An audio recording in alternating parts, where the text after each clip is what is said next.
สูงพี่น้องผู้ปั่นแห้งสื่อข่าวแซนมีเดียเขาดังเสียงนะครับเนาะมื่อในก็แมนยาในวันที่21เดือนธันวาคม2026นะครับปุ่นดาเนอร์รายการข่าวตอนนี้เนี่ยเนาะเดี๋ยวดังข่าวเงาเกี่ยวกับไปลองดับซึกมานและดังผู้ดังตัวจุ่มซึกลอยเทียนเอาเองเขาเลยพบทบอุโอกันตีในปีต่อนะครับภายดังเทียนเอาเองเขาเลยตุกย้อนเนอปืนตีเฮอมักมันปั่นจีเมืองต่างเขาในเขาเดี๋ยวดังข่าวเงาในเซลก็มาผักตอนเป็นพี่น้องเขากว่านะครับในวันที่19เดือนธันวาคม2026วนมาในแนวเนาะดังภายดับซึกดังเทียนเอาเองอ่อนเอาลูกจุ่มอันเป็นลูกซุ่มไว้ดีปะทองนั้นไล่เข้าพบทั่วผู้โอกันดังของสีซึกมันตีในปีต่อไล่จอบทัดกดทัดผู้จอมข่าวมีหนังในเนี่ยครับดีเนอร์ปังพบทั่วผู้โอกันในเนี่ยครับเนาะดัง2ภายไล่ฮู้ว่าภายดับซึกลอยเทียนเอนั้นมีแกมโฮเปาจอมซึกตาจกแกะนะครับอ่อนหัวเอาลูกจุ่มเข้าโฮมอุโอก่อนให้ผู้คานปากดับซึกลอยเทียนเออันเป็นลุยเยอูยืนยันปณิดังสื่อข่าวเมียนมะนาวไว้หนังในนี่ค่ะเกี่ยวกับเวลาในเสลุยเยอูลัดกว่าว่าเมื่อได้จุ่มหนึ่งอันโหปะโหคาตายจกจาอ่อนโหลูกจุ่มสิแลก็พบทบกันดังของสิซึกมันที่นี่ปิดต่อเขาตอนดาวันเมื่อได้ก็ย่อกว่าย่อวันนึงค่ะอุบอีสังกันละลายอันวันได้เฮาค่ะอำไปได้เฮาผู้ค่ะเมื่อผู้ดังตัวจะได้ปอกมาขึ้นนั้นกล้วยเฮาขาดสังเตหุไล่อุกกันสังและไล่ตกลงไล่แจกันสังเฮาขาดสังไล่หุในเขาสุดท้ายแทนว่าได้พบทบกันหลายวันอันวันนั้นได้ก็อำไปไล่หุจอมแต่ต่อนะครับไว้เสียตับซึกปวดปล่อยสตางเทียนเอส่งดิกยุกยองเอากลุ่มมันมินออนไลน์ไล่ขึ้นเป็นจอมซึ่งเมื่อในวันที่15นั้นยาวนาฬิกาปืนเผาป้าว่าฮับตอนดงปองจึงซึกอันอุ้ยมีน้องหลายอ่อนโหนั้นแหลกลายป้าในกลเมืองว่าในครับโดยเยอู้ผู้คานปากเทียนอยู่รัดว่าปางกลุ่มปอกกำได้เปลี่ยนปางพบโทบอบโอกันเหมือนกูปอกเว้ว่านะครับปางกลุ่มได้เปลี่ยนปางกลุ่มอันจัดเฮ็ดจอมเปิงมันเหมือนเก่าเว้ค่ะเฮาคาไล่ครบทบอบโอกันเนิ่นเลือนเมปอกนึงสิแหละเฮาคาไล่เจอกันขึ้นทางแฮนครบทบอบโอกันเนิ่นเลือนแก่หลายอันไหนที่ไล่ว่าเปลี่ยนปางพบทบอุปปางกลุ่มปุ่งมันเหมือนกูปอกเว้นะครับมีข่าวออกมาว่าที่ในปางกลุ่มแน่เนาะผ่าทางตับซึกลอยเชนเอไล่ตุกย้อนว่าเจเมืองเฮาเอานาเจเวงอันเขาตึกกุ้มกำไรซื่อนั่นนะเหมือนหนังนำสันนำคำมันตรงเมืองหลวงเมืองเงาะนำตูซื่อในมักมันเฮาเป็น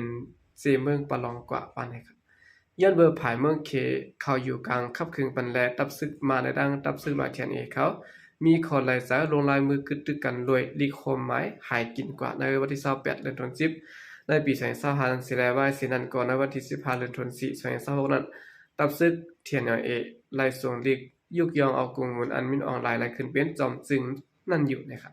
ที่นั้นผลลีกนั้นรัดว่าว่าซึกลอยเทียนเอหันดีกำแถมมุ่งมองว่าซึกมันเตสืบยิบกำคอมันแก่นกึดตึกอันจอมจึงมามินออนไลน์ปั่นไว้ในหลวงปองจึงมานั้นเสียมกะ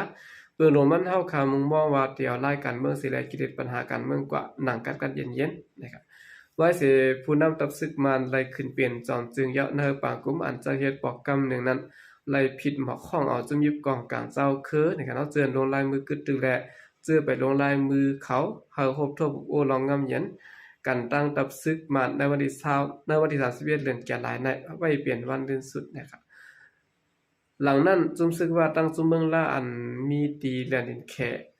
ในทาง SPP อีกต่างจุมเจ้าคือเจือนลงลายมือกึดตึก NCA ฉะนั้นก็ครบทบโอกันตั้งซึกมันมาอยู่นะครับเนาะอันนี้ก็เป็นตั้งภายเทียนเอเขานะครับไล่ครบทบโอกันตั้งของสิซึกมันนะครับเนาะดีเนอร์ปังครบทบโอกันได้ก็มีข่าวหรือว่าตั้งภายเทียนเอลูกย้อนเจเมืองนะครับหาซึกมันมักมันบันเจเมืองเขานะครับเนาะสืบเสนอข่าวขึ้นมาถ่อมด้วยข่าวเงาเกี่ยวกับไปลองปีน้องยั้งนะครับไล่ตุกย้อนลองตราเพียงเป้งปั่นแห้งกันปังจ้างอัญญาติยปอทุบหาวแห้งถึงดีในกระทงยาอ่ำหูโตนะครับข่าวอันไหนเนี่ยเนาะอันเฮ็ดกว่าในเปลี่ยนตั้งภายตนาตีเขาตั้งกิกหลานสิแลย้อนกินเงินแห้งกันตีปังจ้างนะครับเนาะวันที่20เดือนธันวาคม2026มื้อวานนี้นะครับเขาย้ำกันใน10โมงปีน้องแห่งกันอันเหตุการณ์ตีปางจังจีเวงแม่แตงจิดอนเก่งใหม่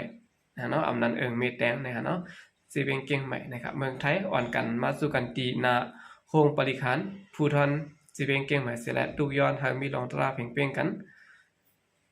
อันนายทุนอีอาสาก36ปีอันยาดังภายเจ้าหน้าที่ไทยที่เงียบปทุบสิเลยมาเจ็บหาวแห้งไว้นะครับนางสุดะนะเนาะอายุ37ปีก่อนเป็นแม่นางใจทุนอีอันเป็นเจ้าคือย่างเลี้ยงอีกปรังหมู่ปีซุ่มน้องและแห่งการตีปังจังแม่แดงเขาแห่งกลที่มีหมอกปากปลายหยิบตังป้ายอันแต่ไม่ว่าเฮาทุนอีไหลปอกมาขึ้นไว้อย่ามีลองแจกแผลแห่งการยันเมืองก็เป็นก้นหนังกันเฮามีดอกตราเพ่งเป้งเจ็มเจนันเสแลทุกย้อนป้าหาร่างภายเจ้าหน้าที่เขาตียับเอาตังผิดปันกวนอันเฮ็ดให้ทุนอีไหลมาเจ็บเฮาแห้งนะครับนางสุดะมีนางทุนอีเนี่ยเนาะให้ตอบผู้สื่อข่าวเสียลาดว่าทุนอีนั้นเป็นก้นหาเลี้ยงลูกล่างนางเมและพ่อแม่ตั้งเฮือนเมื่อมันไหลเป็นกว่าซึ่งไหนนะครับตั้งเฮือนมีลองกินสักเตะบาเสียมกายดยาโตผัวมันและกาเจอสายนาเฮือนมีลองหยัดเจอผัวมันเป็นก้นหลีมีตาพิษสังและเฮ็ดต่อกันปรันไหนนะครับปนมาในวันที่14เดือนธันวาคม2026นั้นทุนอีญากนจุ่ม1เนี่ยเนาะลาดว่าเป็นเจ้าหน้าที่ในสิได้ตียับต่างกากว่าตั้งกวนตั้งรถเครื่องที่หน้าห้องเรียนลูกอ่อนเล็กหวานกึดจ้างแม่แตงมันใจได้กับสืบโพนลาดว่าญาติยับกวยกาลัดไปสุดเอาใส่มันขัดกว่ากวนหวานกำพองก็เลยหันปืนเอามันต่างกาเสียและขอกว่าไว้น่ะนะครับวันนั้นก็กับสืบอำได้นะเนาะแทงวันหนึ่งจังกว่าครบทบมันใจมีควายเจ็บตีก็โคเสียแหละมีเลือดไหลมาจอมขู่หนังหูและศพล่มลืมโตตีในกองยือยะตีหิมเสียงดังปังจ้างปังไม่แตงรถเครื่องมันก็เปียดไว้หิมตังย่ำเดียวในเลยเขาโค้งยาห้อง ICU ไว้ยังไปหุดตัวนะครับอันเป็นเมเล่งเขาก็กวาดถึงลาดไว้ดีด้านภายเจ้าหน้าที่ปามก้าปืนภาวะเผาหูจักกวนหายเตปันสู้เงิน50,000 บาทนะฮะเนาะยันเบอร์สื่อข่าวออกกว่าหลายตีแลถึงมาในวันที่19ปฏิคันตับเปิดเดือนดินใหม่33ออกลีกว่าในคำขึ้นนั้นมีเจ้าหน้าที่เขาตรงหนึ่งอยู่ไว้ตียอมนั้นผู้แล้วเฮ็ดพิษในนั้นตึกทัดทองสิแดเดียวตั้งพิษปันกว่านะครับในข่าวแดงมาย่ำเดี๋ยวในปาลิกเปิดเดือนดิน5ก็อันตกบุญพรมือคำนั้นนะเนาะมาหมอบตัวตีห้องปาลิคันเขาลัดว่าอำได้ปอทุบเฮ็ดให้มั่นใจนะครับเมื่อเขาดังหลานั้นมั่นใจมีไว้กับตัวเลยอ่างห้องกวาดเจ็ดตีตับเขาไปกับมันใจยกดกเหนือกาหังมันเขาก็เอารถเครื่องแค่ลงปั่นยิ้มตังกวยว่าไหนคะเนาะกวยกันเนอสื่อตรงวงกลทัดสางว่าเพราะว่ายกดกกาได้ที่ไหนมีห้อยเจ็บจอมแขนจอมตัวคิงอันไหนตื้อกว่าตีก็โหกวยเพราะว่าคู่กลยกดกก็เฮ็ดสังซ้ำมาด้วยสิแลจอยส่งปันที่ห้องยะในอันนี้เป็นรองทางเทอมลงค่ะเนาะเขาเป็นเจ้าหน้าที่ตั้งจุ้มนะครับเพราะว่ามันใจจอกตกเห็นอะไรบาดเจ็บแท้เขาถูกดีเอาก้นอันบาดเจ็บในกว่าส่วนห้องยานะฮะเนาะอำใจว่าเอากว่าปล่อยเป็ดจังไหนนะครับลอกลายเฮ็ดสร้างจึงไหนอำใจลอกลายเฮ็ดสร้างเจ้าหน้าที่เปลี่ยนลอกลายเฮ็ดสร้างจนมึกเรื่องลงเยอะนะฮะเนาะเจ้าหน้าที่ห้องปฏิคันผู้ทอนก็ว่าที่ครึ่งป้องปันให้มีรองตราเพ่งเป้งปันใจทุนอีว่าในอยู่นะครับเนาะเว้ยก็ว่าข่าวเงาในใดก็ตั้งภายกวนหาก่อนนั้นก็มามอบตัวที่เจ้าหน้าที่เยาก็อำยอมรับตั้งผิดอันละเฮ็ดกว่านั้นอำยอมรับนะรัฐว่าอำละเฮ็ดเนี่ยเนาะย้อนไปแล้วจอเดียวตั้งผิดกวนหายซึ่งนั่นคือเจ้าหน้าที่ผู้เมืองเรื่องซึ่งนั่นคือก็อำฮู้เนี่ยเนาะออกคำเตือนซึ่งนั่นก็ยินโจมนับยามกงมุนถึงพี่น้องผู้กำแขมปัญหาครางเสียงอยู่ค่ะยินโจมนับยามมีนำเสข่าวใจก็เดียสงค่ะ